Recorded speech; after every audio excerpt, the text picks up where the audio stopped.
I understand Mercury is moving, but it's not going in retrograde. No, Mercury had been in retrograde in October, and it started in Scorpio, it backed up into Libra.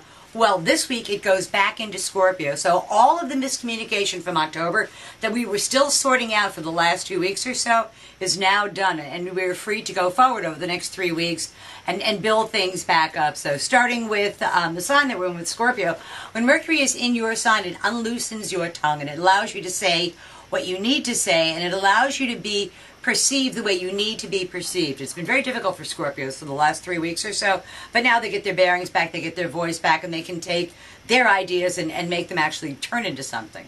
For Sagittarians, it is still a good time for Sagittarians to take a step back. It's a good time for them to look over the last 12 months, see what they've done, see what they've accomplished, keep the stuff they like, and the stuff they don't like, set it out by the curb, and let the trash man haul it away, to not try and revisit that. You want to only go forward, you don't want to go back. For Capricorns, in their 11th house of hopes, wishes, goals, and objectives.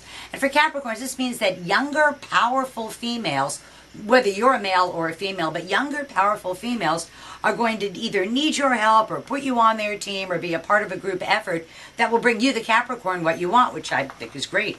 They have more energy.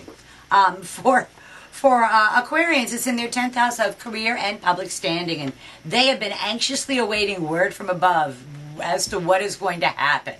And this is the week they find out what is going to happen. So, and they can't resist the change, because resisting the change causes all the pain. Okay.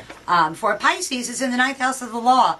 And so important legal, educational matters, matters at a distance, contracts, negotiations, all go very well for the Pisces. They have been stalled. They haven't been going forward. They quit going backward. But now this week is when they begin to go forward again, and you can actually get some kind of resolution and some kind of conclusion to their negotiations. For Aries, it is time for a state of the finance check. They need to really sit down. They've been spending money like it's going out of style. They need to sit down, take a hard look at their budget, look at what they have, and look and see if they can maximize existing resources rather than seeking out new resources. So, which is good for them. For Tauruses, Mercury's in their 7th house of partners, and they really need to take charge. And they really need to say, okay, I'm making the decisions on this, and we're going to go forward with this, and I need you to do this, and you to do this, and you to do this. And everybody around them needs to say, sure, we'd be glad to do that. And that'll help out with Christmas wish. Yes, and again, part of that is delegating authority.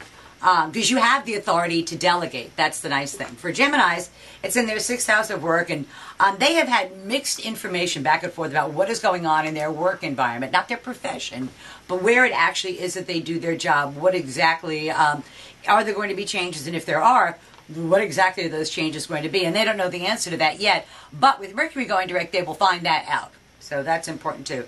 And then if they had any kind of negative tests done in October and the early part of November, they might want to repeat those tests and get a better or a more accurate reading on as to what is really going on. For Cancer's 5th house of love affairs, children, sports, amusements, pleasures, very creative, very fertile time for Cancers in every sense of the word. Ooh. Which is cool too. And they have to remember that the things that they create are very, very likely to take on a life of their own.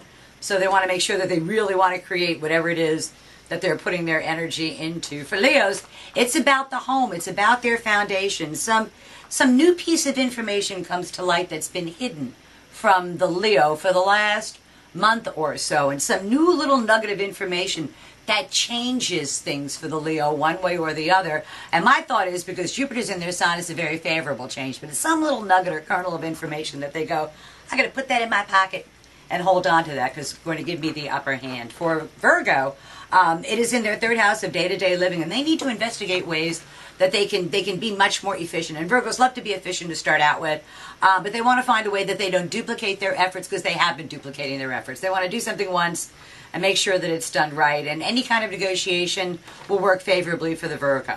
And then for the last sign, Libra, it's about the money. It's about making more money. It's about going for more money. It's about communicating and finding a way to increase the amount of money you have rather than the amount of month you have at the end of your money. So that's tomorrow's news today for the 12 signs of the zodiac, with Mercury, the planet of communication, going into Scorpio.